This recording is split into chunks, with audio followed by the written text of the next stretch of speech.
Ganap na pong naipasa ng South Korea sa China ang chairmanship ng Asia-Pacific Economic Cooperation o APEC nito pong weekend. Pero sa usapan ang pakikipagkamay ni Pangulong Ferdinand Marcos Jr. kay Chinese President Xi Jinping. Alamin po ang karagdagang detalye sa report ni Jomar Villanueva. Jomar.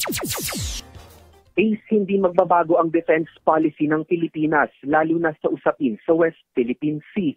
Yan ang paninindigan ni Defense Secretary Gilberto Teodoro kasunod ng maikling paghaharap ni Pangulong Ferdinand Marcos Jr.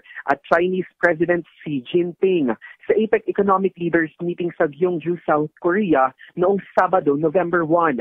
Nilapitan kasi ni Marcos Jr. ang Chinese President matapos ang ceremonial handover ng APEC chairmanship.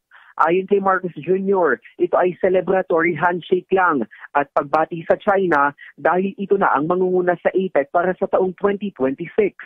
Ayon pa kay Marcos Jr., ito ay muling pagpapatibay sa commitment ng Pilipinas sa pakikipagtulungan at kooperasyon sa APEC. Kung tatanungin naman si Teodoro, hindi maaaring bigyang kahulugan ang pakikipagkamay ng Pangulo sa Chinese President.